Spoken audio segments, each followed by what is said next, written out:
We all have monsters in our lives, fears that slow us down and sometimes completely derail us. Fear of failure, fear of not being smart enough, fear of not being accepted and valued, or fear that our imperfections define us as unworthy. These ideas infect our personal and professional lives. They stop us from growing and from achieving.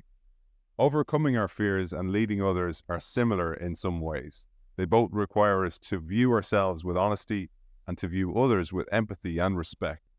We have to see the beauty in a monster.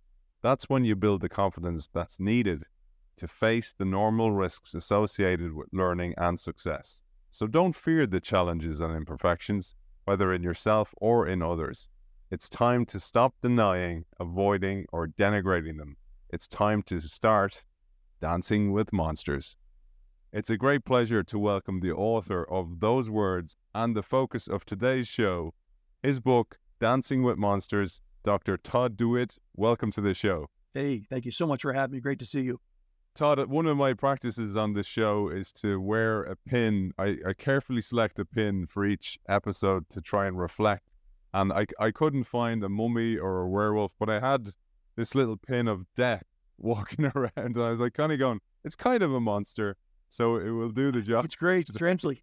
I'm sure we've intrigued our audience a little bit here because Todd is an expert in innovation. He's a thought leader in innovation. He's a keynote speaker. He's a professor in college.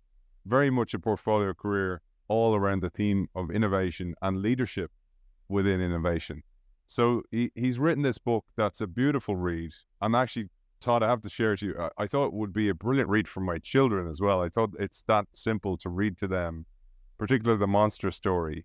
So it's one of these books in the realm of iceberg, my iceberg is melting and those type of kind of fables. And I just highly recommend people reading it. And you'll read it quickly so you won't be under stress. It won't be on that massive pile on the bed case, on the bedside locker. Well, let's start. Firstly, maybe you give some context to the book, why you wrote it, why you felt you needed to write it, particularly in the realm of innovation. Well, thanks again for having me. Great topics. I love having a chance to muse about them. Where did the book come from? Well, leadership, creativity, innovation, change, these related ideas, excuse me, have been my focus for a long time. And in the back of my head, I'd always wanted to do a fable, much like the one you mentioned. Never felt the passion. And then, this is really important to share, the book really came from failure, which is a theme in the book and a theme from courses I've made and things I've said over the years. It's a recurring theme because we're human and we all fail, usually a lot. I wrote a novel, my third novel and my final novel, because I'm not good at writing novels. I am now, at 52 years of age, honest enough, brave enough to say I am not good at writing novels and I'm no longer going to try. The last one that I wrote and then shelved like the other ones did star a vampire character in an office situation. And that little nugget stuck with me, and that I remembered the old love I had in the back of my head about fables. And I got excited thinking about a new format that might make this idea breathe better. And I just got some coffee in me and sat down, and 6 hours later, the first draft was done. That's how fast it happened, this short little book, yeah. Man, I love the way you gathered some assets from the ashes of those previous novels, and that's how innovation works as well. We try something, we see did it work, did it not, and we gather what's useful from its previous incarnation and go again. So I didn't know that about the book, so that makes it even more special. So let's start with the opening tale. So I'll let you do the talking about here to give context about how it works. Maria, Noah, and the toxic team that Noah is presented with to take over. And of course, the jerk that is Miles. I mean, the book is so succinct. I think you just nailed it. We've got a couple enjoying some coffee shop time and talking, and Noah lets it be known he's been offered an opportunity, and he'd been sitting on it. He wasn't sure what to do about it because of this bully person that you mentioned, who they both know and don't enjoy. He could see clear pros, clear cons to taking on this opportunity.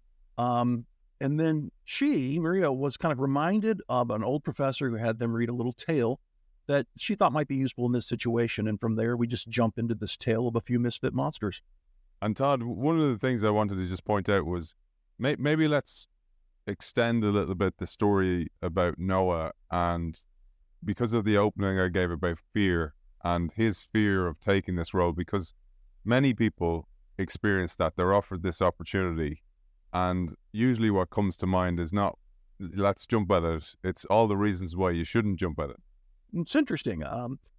I think I've seen a split where a lot of people are over eager many times to take those roles because of the prestige, the power, the pay, and they don't know what they're doing. This gave me a career for a long time. They don't know what they're doing because being a leader, of course, is a very different skill set than actually being functionally competent enough to be identified as a person who might want to grow into leadership. They're very different skill sets. And then there is the other group, which I think maybe is half of the folks, and they're scared, just like you said. They are scared of the extra work. They're scared of trying to develop others, some of whom they see as wonderfully different or imperfect. They're scared about being viewed and judged by a new level of people above them. They're scared, wondering if they've got what it takes. Being offered something is wonderful, but then you start to think more deeply about the details, the responsibilities, the duties, and you say to yourself, how many of those have I actually done? How many of those have I actually done well? Wow, they want me to lead change. They want me to support and maybe even create innovation. I love those ideas, but how much have I actually done them? So people will get lost in those ideas. And then in the case, in the story, there's an extra little problem he has to deal with, because this person, Miles, this person is not pleasant, and they have a little shared history of not getting along when they were younger in college together. And the role will require working with that person and taming that beast. And he rightly thinks, I don't know, maybe I could be good enough. And yet this guy could take the whole effort for me. Do I want to put up with that? Now, on the one hand, that's a risk. On the other hand, if I say no, when are they going to ask me again? So he feels a real tension about whether to do it and take that risk. And he needs a little help thinking about it. One other thing, Todd, that I wanted to just highlight, because I see a lot, and you as a college professor have experienced this as well. One of the gauntlets I throw down to my students often is, who are you doing this for? Are you doing this for you? Is it really the career you want to go after? Do you want to climb this ladder? Because one of the worst things, you've seen it as I've seen it later on, you see these executives miserable in their careers in which they're apparently very successful, and they've climbed a ladder and they've realized the ladder's against the wrong wall. And this is one of the themes I picked up from the book as well. Yeah, there's an issue. I've given it a word that works for me over the years. It's fit.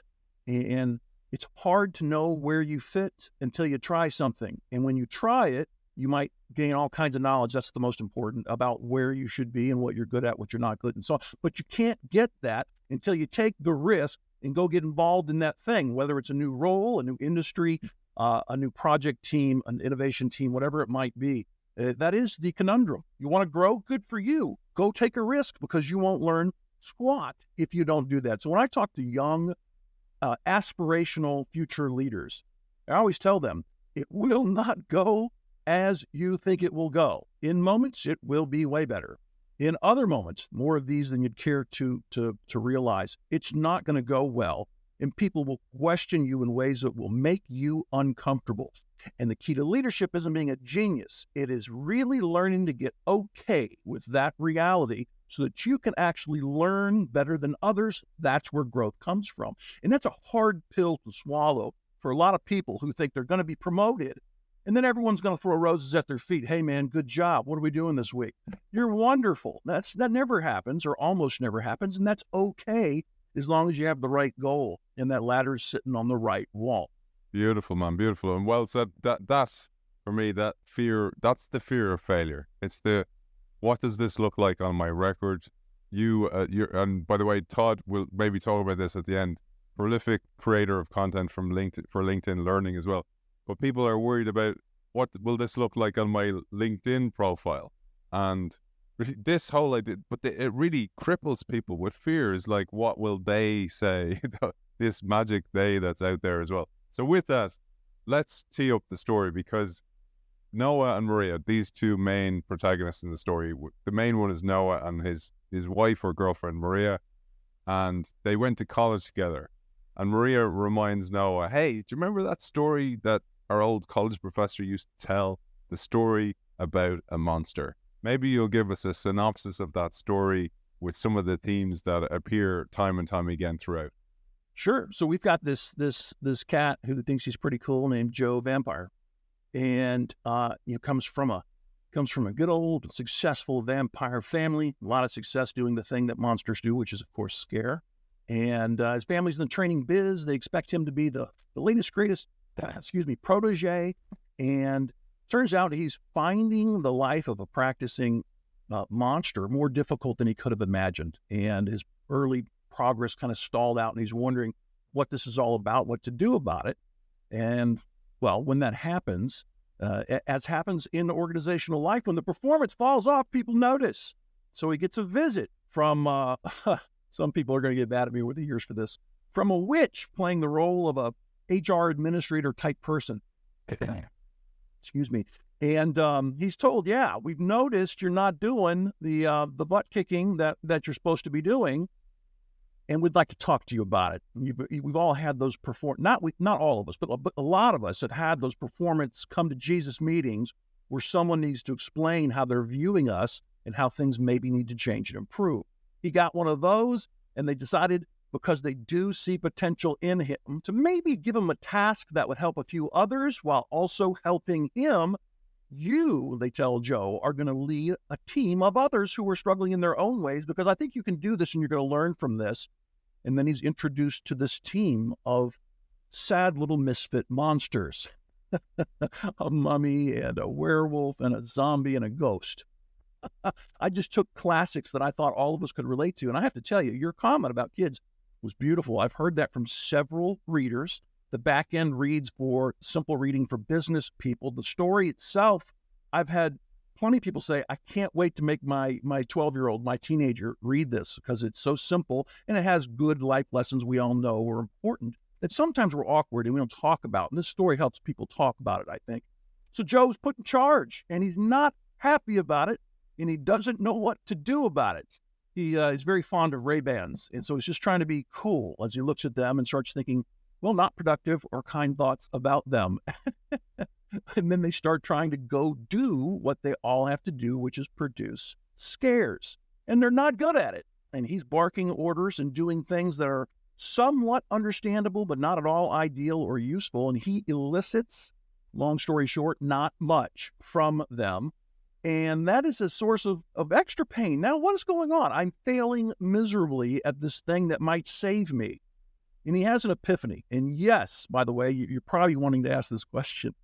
Yes, the epiphany was kind of reflective of a similar thing that took place in my life when I was trying to figure out a career issue of my own 30 years ago. And now, if you're interested, I'll give you the 30-second version. I was trying to figure out whether to leave Ernst & Young and go get a PhD and become a professor.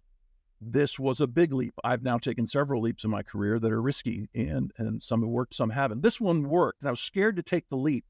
And I was sitting in my loft in Atlanta where I lived at the time, and I was not happy. In fact, I was very emotional about it. And my mother called to catch up. She lived in another city. She called to catch up and asked me what was going on. And I just started pouring it out. Here's why I'm worried. I'm unhappy. I want to do this. There's risks. At one point, I started crying to my mom like a little kid and got it all out. And she just said to me, what are you scared of? What are you really scared of? And I said, I don't know. She said, you're single. You have no kids yet. So you failed. Well, I failed. You're going to fail again. Why not go fail pursuing something you really, truly want to do? You know what? You're lucky, kid, because you kind of figured out something about yourself and your interests and what you want to do. It took me a lot longer in life to get honest about what I want to do than it did for you. Good for you. Of course you should try this. Who cares if you fail? What if you win? She said some version of that to me, and it was useful. And I thought about that as I'm writing this book. We got Joe Vampire failing on this task he's been given, and he had been hiding something. I'll leave the reader to go discover it, future readers to discover it themselves. But his Ray-Bans weren't just because he's so cool. He was also hiding something about himself that bothered him, and he didn't want to share it. And after a bit of not being successful with the team, he brings them back together, apologizes for the way he was kind of uppity and the way he wasn't successful with his tactics. And he took responsibility for that and blamed himself and wanted to reboot it and do so a little more honestly, a little more positively, a little more team-like instead of just a boss dictating, and he shows him he shows the team the secret, and they are aghast because they didn't see it coming. And of course, they also bonded immediately with a person being vulnerable and authentic and real. And that started a new conversation, and a new sense of confidence started to build in the team. And the subsequent performance, long story short, the subsequent performance came from a deeper, passionate place inside of each one of them that they didn't quite know they had.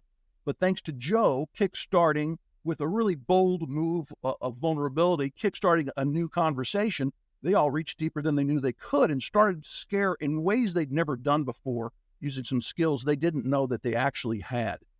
And at the end of the day, they were not successful in the exact way HR lady said they need to be successful, but they were very successful in some unique, unexpected ways. And that got a lot of attention. And like we talked offline, we don't want to tell the punchline to the final part of the book, but I got to tell you, Joe does get recognized as a person who did some great turnaround work and created some innovation that everyone should probably learn from in the larger monster land. And he was offered an opportunity. And what he does with that is for the reader to go discover, but it's pretty cool ending. And frankly, the reader can kind of write it for themselves at some point, Fantastic. Well done, man. And I just want to add as well, we recorded this the day after Thanksgiving, and we had actually booked it for Thanksgiving. We forgot. So Todd kindly has joined us on his holidays as well. So I want to just point that out. I'm going to pull in a few threads of the story and doing a great job on the synopsis without giving it all away as well. But there was a couple of things that happened. And here, for our listener, our viewer, we're talking about the workplace here rather than the characters. So one of the things that happens, Joe gets the job. He's put in place. He goes to this place first. His first thought is to tell them what to do and be quite didactic in his approach, authoritarian in his approach, etc. And then he remembers something that he had learned in his training academy, which was the importance of communication.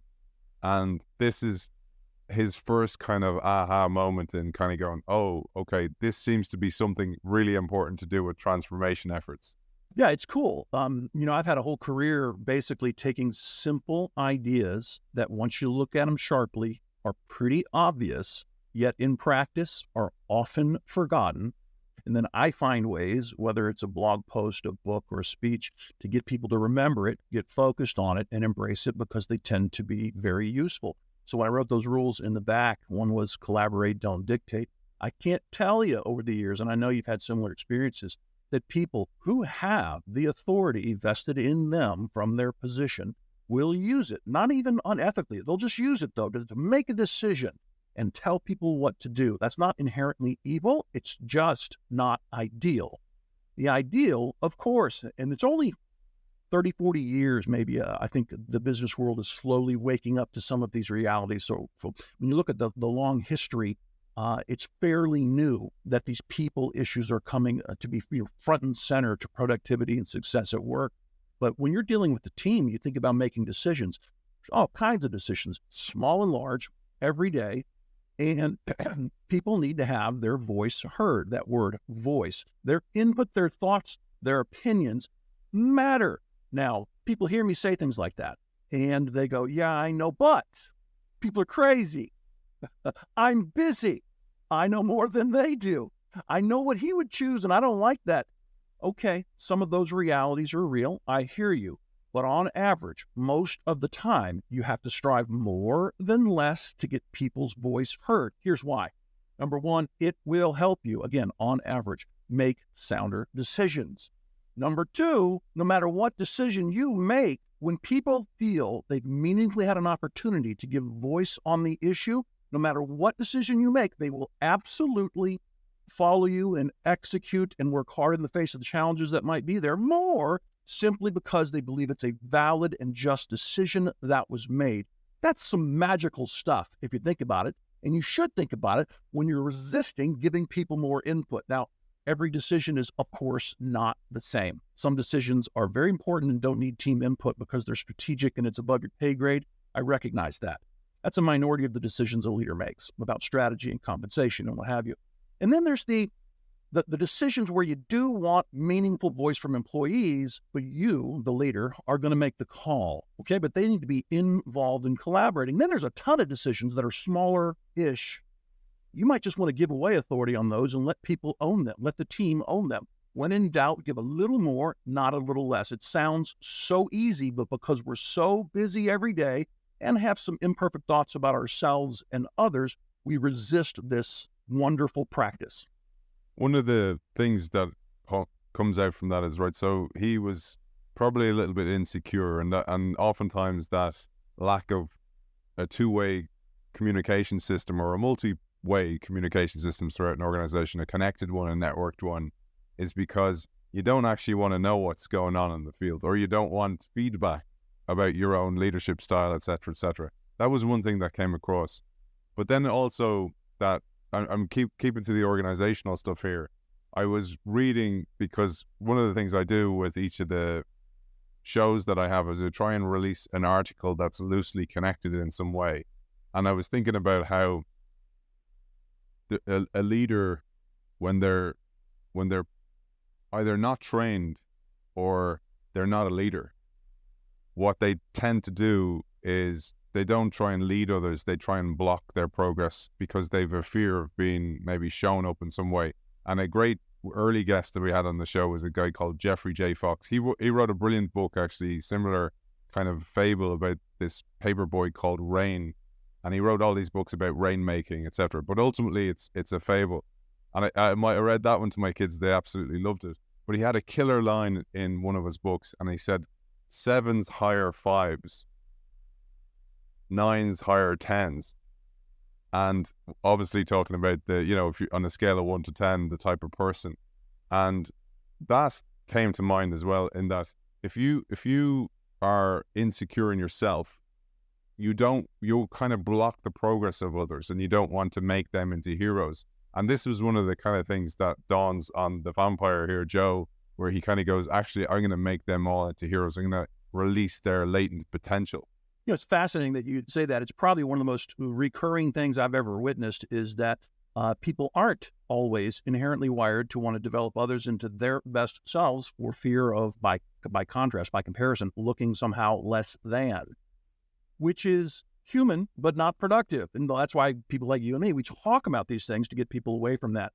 Here's what I like to tell people. You shouldn't be afraid of others stepping up and excelling, because when you have a hand in their development, of course, others have to know about this, but when others know that you have a hand in their development, their success, that shines so well on you and helps you become better aligned with opportunities that you wouldn't have been aligned with before, because developing others, every step you climb on that ladder becomes more important, not less important, because the talent beneath you has to be optimized to the best of your ability. This is a great thing for you that they are killing it thanks to your help. So back to that bunch of people, right? The misfits, the group of misfits. I often think about people who work in innovation. I definitely, so the audience of this show, a lot of people work in innovation. We are all on somewhere similar on the spectrum, right? So I'm not, we're certainly in the same realm of neurodiversity. And I felt that this crew of misfits that Joe takes over were a crew of neurodiverse individuals, and they were all dressed in different ways. They all stood out in different ways, etc. But because they don't fit the norm, the middle of the bell curve of what an organization is looking for, and the cookie cutter approach to the type of employee we hire around here, doesn't mean that they're broken. And they were considered broken. But what they needed was a leader to come along and unleash that potential. And that seems to be a theme again in the fable. Yeah, absolutely. They have to feel, you talk about innovation, you've got to talk about trust and comfort and psychological safety, all these related ideas. Where does that come from? Partially your personality. You might be predisposed to feeling okay taking risks, for example, more than others. But a great deal of it in social settings comes from those who have influence and power and how they make you feel. Now, that sounds a little touchy-feely for a whole lot of people. And I'll tell you what you already know so well. If you have people who are bright and not feeling comfortable, the collaboration won't happen, the risk-taking will get lip service at best, and innovation will be unimpressive. It's not the geniuses who innovate successfully. That happens, but it's rare. It's the people who are bright and trained, of course, but work well together, absolutely get past saying that learning from mistakes is a maxim I care about, and engage it as a part of our professional lives.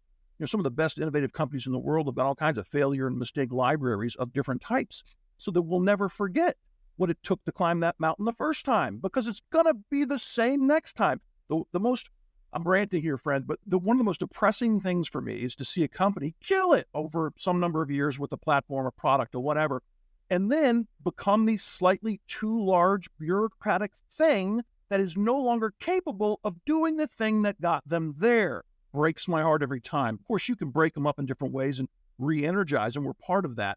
But it's so sad to watch because there's so much potential. They just learn how to kill for the sake of efficiencies. There's a book by a guy called Lawrence Miller, and a brilliant video is available on YouTube. He's a future guest of the show. It's called From Barbarians to Bureaucrats.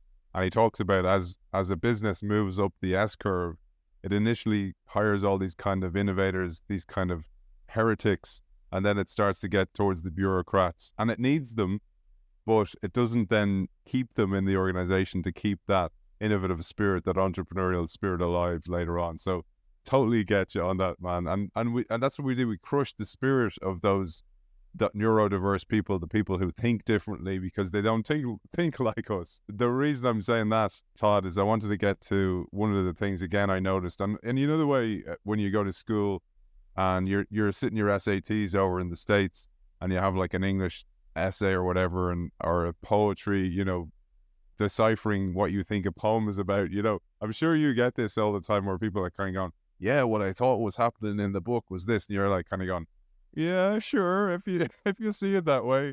So bear with me on this one. But one of the things I noticed was all those characters wore masks, or, for example, big hoodies to cover themselves. Joe wore the sunglasses, etc. That this idea of masking is something that is very, very true, unfortunately, in not just in the working world, but in schools, in society itself. People are afraid to be themselves, and they feel by being themselves, maybe they're going to be vulnerable, maybe people aren't going to like who they truly are, and they feel like they just have to fit in. And this is a huge this is just exhausting to be wearing a mask. I mean, I love that about my job. I don't wear a mask. I used to when I was in the kind of bureaucratic, kind of Ernst & Young type environment, where you felt you have to wear a mask to certain types of meetings and all those kind of things. But when you don't, man, you free up such potential energy that you can deploy elsewhere. Yeah, I mean, it's just spot on correct. And it's very normal, by the way, just completely normal for humans to get into a social context and censor as a means of learning what matters, what are the norms, and as a means of pleasing people and meeting expectations that they believe. That's not evil, but it can kill productivity. It absolutely reduces authenticity. People just present what's called impression management, right? We just try to be what we think is acceptable and or desired by a few people who have power over us or who I want to impress for some reason. That is completely normal. What I like to tell people is you're not broken for doing that. But what we know when we look at teams is that we do that so much that we never peek beyond those masks. We just can't stop thinking of ourselves as this label, that label, whatever identity is our mask. We can't stop thinking beyond it. And people want to make jokes. In fact, HR wants to make fun of an accountant guy. The accountant guy wants to make fun of the weirdos in marketing, et cetera, because we're hiding behind those identity masks.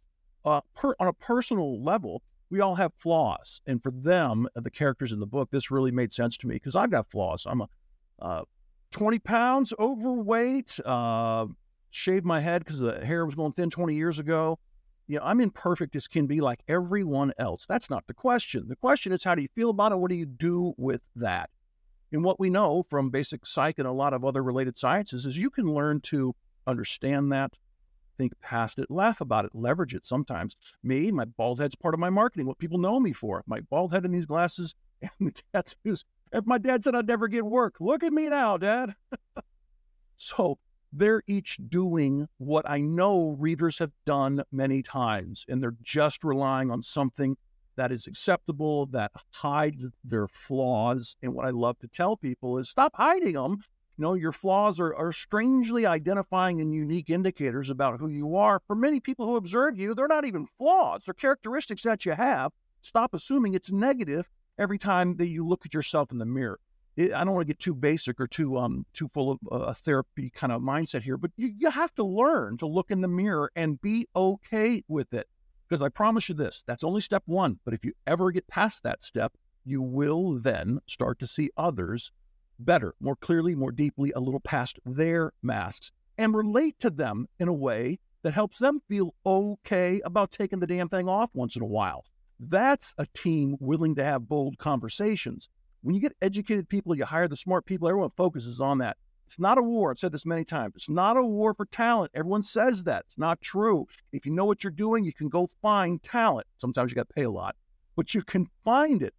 The war is for chemistry. People who understand, care about each other, trust, willing to take risks. That's the foundation of innovation. Bold conversations and a willingness to take bold orders from somebody who's leading the team. That's the foundation. Beautiful, man. You couldn't have teed me up better for the quote I pulled out, because I pulled a quote from Joe, and Joe says, "Here's what I fear. I fear not being as scary as my father and my grandfather. I worry that people will always judge me before they even know me. I fear not having the guts to be who I want to be before it's too late. Instead of focusing on how I could be a better monster, I always just sneered down my nose at others and expected people to be kind to me. It felt for a time like I was being a superstar, but now I wonder if I was just lucky to be born into a good situation." And I'm going to throw that one out to you as maybe to unlock a little bit about that. But also, and this links back to what you were saying, we wear masks sometimes because we have a perceived flaw of something perhaps that even happened in our youth, something that happened in our childhood, maybe a fear of public speaking, whatever it might be. But Joe had that too. When he was a kid, he had this failed leadership mission. So I've made this joke, and I'll upset some people listening to this, but I've made this joke with my my ex-wife / best friend as we've raised our boys together. And we had enough means and success to send them to any school we wanted to, and we always went with the public option, because both of us went to the public option, and we did the research to finally conclude that was, well, there's competing pros and cons of both those options, of course, but we liked the fact that intentionally inserting these children into diverse situations with some challenges, some real challenges, would actually make them more hardy, thoughtful people as adults. And so far, it's proving very, very, very, very true. Joe's problem is that he was born into a good situation, and it sounds like he was treated pretty well at some rich schools, if you will, some private schools, if you will, not bad-mouthing them at all. I'm just trying to make a point. And the point is that he never had to really question himself and think about his real ability relative to a population in life he's going to have to go deal with forever. And when he got thrown into it, finally a working monster, well, it was harder than he thought. He didn't like it as much as he thought. And he wasn't as good as he thought. And that surprised him and made him sad, because the way he was raised did not prepare him to take on that type of reality, because a lot of times in those better expensive schools, reality is, the kids are shielded from reality in a lot of ways. There's pros to that as well, but I think the cons win, which is why I didn't make that choice, and I'm grateful for that. So Joe's sitting around wondering how he got there, and it's a common reality for a lot of people. The quote unquote educated. There was a phenomenon, off topic for me. There was a phenomenon years ago where MBAs were just, production of MBAs in the States was just going crazy.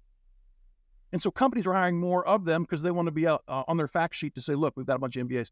But then managing them became hilarious, because a whole lot of them were young with little to no experience, and yet they felt like, Joe, I'm special, aren't I? No, you're a human. Go do something interesting, and maybe I'll reconsider how I feel about you. And that's exactly where Joe finds himself. I love that, man. I totally agree with you. I think it's in the struggles that you build the muscle. And there's this, it's not far from you. You're in Texas, in Arizona. Well, it probably is miles. From an Irish perspective on the map, it looks very close. you can drive like the length of the country here in 6 hours. So you gotta take my context into account here. But in Arizona, there's this facility called Biosphere 2, and they kind of test like environmental aspects of what would happen in certain situations, etc. And they took these trees, and they wanted to see what would happen if we give trees the perfect environment to grow. And the trees grew really, really tall, really, really quickly. But then they all kind of collapsed, and they were like, what the heck's going on there? And they found out that if the tree doesn't experience the wind falling around the place, if it doesn't kind of get battered by the conditions, it doesn't develop what's called stress wood. And the stress wood is what keeps the tree strong. And I always think about that with children, that they need some struggle. We all do, not just children. We all need struggle, because as you said about those organizations that grow out of their entrepreneurial spirit, because they have recurring, reliable revenue. They don't have to work as hard for that anymore. They have these customers that keep coming back, and they lose their stress wood, and they lose those people inside the organization who can actually give them real strength and real future opportunities as well. So anyway, that just came to mind. So well done for that brave decision with your kids as well, because it is a brave decision to do. But let's keep moving, and I'll come back onto Joe, because you mentioned there something about him. So he's this privileged kid. He's been given this leadership role. He realizes communication's a way to unlock them. But then, as is with any kind of strategic renewal or cultural renewal, there's a personal renewal. And he looks in the mirror and he kind of goes, you know what, I'm being fake here, I'm being inauthentic, and I need to be more sincere. And once he does that, the team just absolutely change. You know, I've met some interesting people in my travels so far. I know you have as well. When you watch someone embrace the mental, kind of walk around that mental corner that Joe did and try this different, more honest, vulnerable approach, they see the result. The result is a reaction they're not used to seeing, some reciprocity in vulnerability and authenticity that they're not used to seeing, and a burden slightly lifted because they're not managing impressions nearly as much. I think we all do it, period. But the real effective people who are more vulnerable, more authentic, do it a lot less. They love that feeling that they didn't know existed because they had been so distant, polished, dare I say, professional, full time. And watching someone realize that is amazing. If I'm being candid with you, watching someone realize that's a beautiful thing. But I've been accused of this over the years by students and stuff. Sometimes they then have a part two to that reality where they now don't feel good about the fact that a big chunk of their network, their immediate context, doesn't know that idea, doesn't get it, doesn't yet see what they've done with this meaningful transformation, and maybe believe they won't like that at all. So I've done this. Maybe I've infected my team with this. That's cool. How do we fit into that larger thing? Can we do some more? It's like a virus. Can we make more people infected? It's a fascinating question. I've had a lot of conversations with people about the risks involved in attempting to do that as people grow. I've seen it work. I've seen it fail, just like you. So I know that it's possible. I also know that sometimes, and it's done by conversation. Everything starts with great, honest conversation. It's done by conversation and great work. You put the vibe of the team with great work, people listen to you a little more, take you a little more seriously. I've seen it fail. And sometimes it's because the culture really is past some point of no return and your little team's not going to move that mountain. That can happen. The question then is, how much do you want to be in a place defined by that new mentality you're adopting? And that's where these things are all interrelated. That's where we get back to that issue of fit. Sometimes one of the bravest decisions you can ever make is to leave a situation that most observers think is awesome that you're in right now because of the pay, the prestige, the whatever, to go find a place, even if no one's ever heard of it, where you fit and you don't feel the need to struggle or manage impressions nearly as much. And those little misfits in the book found that for the first time with Joe because of his willingness to be so open. So I love that idea, but people struggle big time with how to make that happen beyond themselves. Man, perfect. Because one of the reasons I timed this interview for now is to release it around Christmas time, because many people have these thoughts at Christmas time and they're crippled by the fear of making a decision. They're in a job they don't like. They're stuck. They're not making progress. They're wearing a mask, all those type of things. And I'm going to pull out a couple of threads of the characters, because there's a character called Wolfie, obviously a werewolf. And Wolfie says, these are little quotes from the book. Wolfie says quietly at one stage, "I guess I'm afraid of never transforming," right? So she's crippled by fear. And then there's another, speaking of virus, there's another zombie called Zed. And Zed has a crutch. And what transpires is Zed is constantly blaming everybody else, constantly making excuses. And these are his crutches. He leans on these excuses as the reason why he can't transform, or he can't scare, or he can't produce. And I was telling you off air, one of my first books I ever read was Think and Grow Rich by Napoleon Hill. I read it over and over and over and over, and I just kind of programmed myself. And one of the things he talked about in that book was always question what he called your alibis. And it really stuck with me. It was one of those things that anytime I fall off my horse and don't, as you said, I try something, it doesn't work out the way I had planned, I don't make an excuse for it. Or anytime my wife gives out to me something, I used to be defensive. I was terribly defensive for a very long time. I question my alibis now. I kind of go, okay, where in that incident did I actually fall from the horse, and et cetera, et cetera. And I say that to say, that's a huge blocker for many of us when it comes to transformation, including what you're saying there about, like, what if I change and I outgrow all my friends and my family, etc.? What if then? And, you know, one of the things that comes out from an innovation perspective is, what if you don't and you live the rest of your life regretting everything? Look, we're all going to get old, okay? A lot of people are trying to change that these days, but I'm pretty sure we're all going to get old. And you have a choice. To be simple, you have a choice. When you're 70, whatever it is, when you really are done being a professional, you can look back and you can be this type of person who says, you know what? I avoided all major failures. I really didn't get into hot water, look bad in the eyes of others. I kind of got along to get along, and I made it, didn't I? Or there's nothing wrong. That's not evil. Most people are in that camp. Then there's the other fictional person who's old looking back, and he says, or she says, or whatever, look, I tried everything I wanted to try, or almost all of it. Sometimes I hit home runs. I got 4 or 5 I am pretty proud of. And there's another 20 that were embarrassing and helped me learn and grow, but hurt. They hurt too. But that's okay, because, man, I really feel like I used my time the way I wanted to, and effectively overall, and killed a lot of the question marks I had in front of me through my actions. Those are two very different ways of looking back. And I can't tell you which one you want to be or should be. I can tell you which one I am. I failed more than I've been successful. I want to be the second person. And blame is one of the biggest things that will stop you from becoming that type of person. I used to talk a lot about blame as an acronym, BLAME. Let me see if I can remember this. I had a acceptable PG version. PG using the movie rating, and I had a rated R version. Something tells me I can share both here. The PG version was barely meaningful, almost barely useful, almost meaningful excuse, something like that. Like anyhow, the other one was bullshit, lame ass, meaningless excuse, which I just found a funny way to make people think about the concept, and those little mental tricks help it stick, of course, in their brains. But it's true.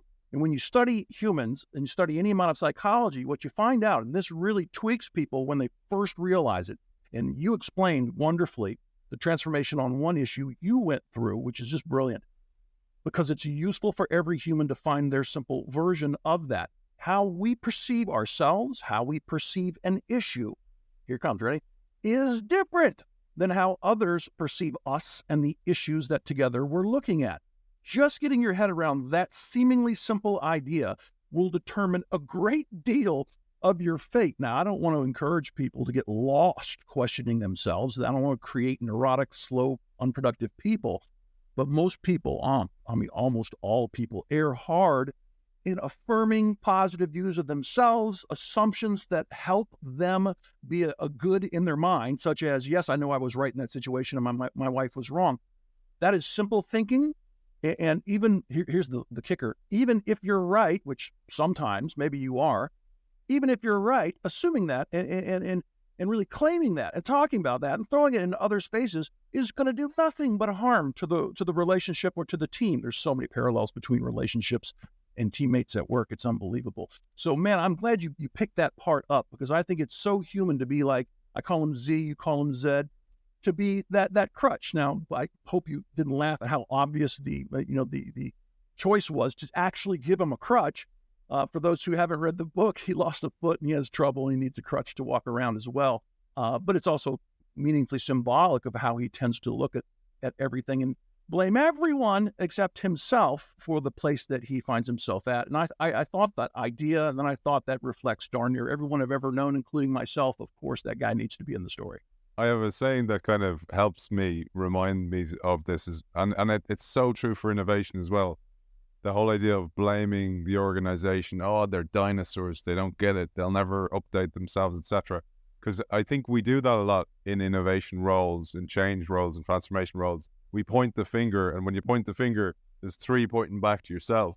And I think they're the ones you need to begin with. Is it's a symbol for me of empathy, to go, what am I doing that's causing that resistance? And have I done my hard work of meeting that person, kind of understanding their resistance before the big meeting, instead of getting to the meeting where I'm presenting this big idea for the future of the organization and they all reject it? And I kind of go, well, did I describe it right? Did I understand their concerns? And their concerns may be really valid.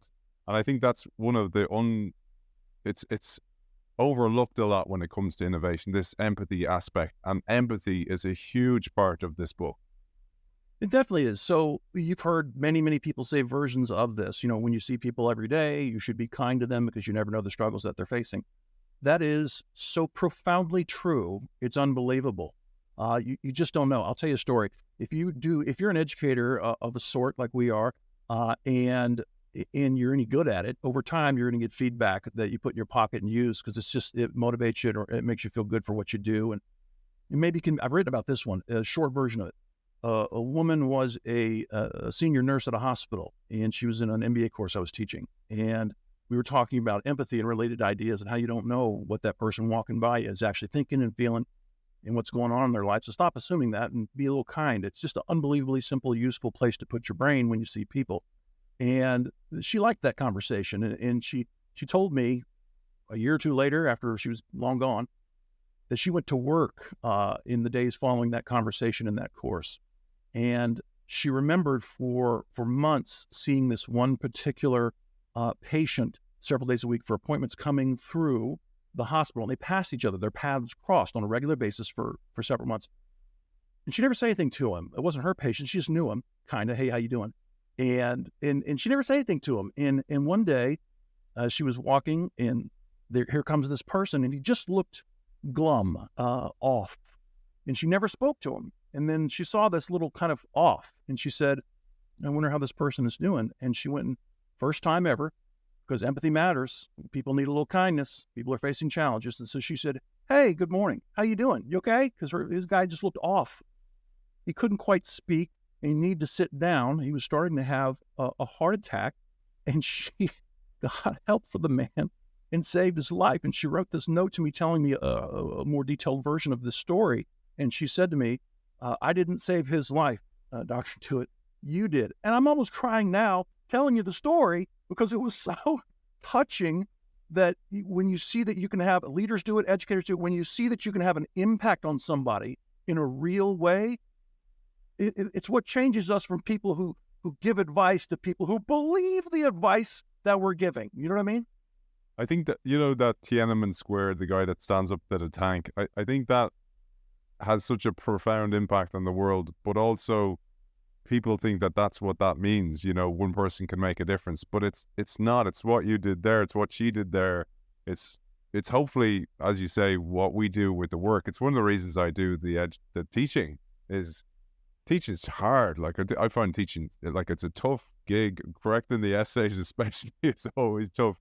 But if you can impact someone in a tiny way, that they have a better life as a result of meeting you, like, that's an amazing thing to do. And also that also goes to me for being a father, being a husband, being a friend, whatever, is that you can say something to somebody to change the course of their reality. You know what? Quantum reality, that they choose a different path that brings them to a different way. So that's, and that's part of this book as well, I have to say.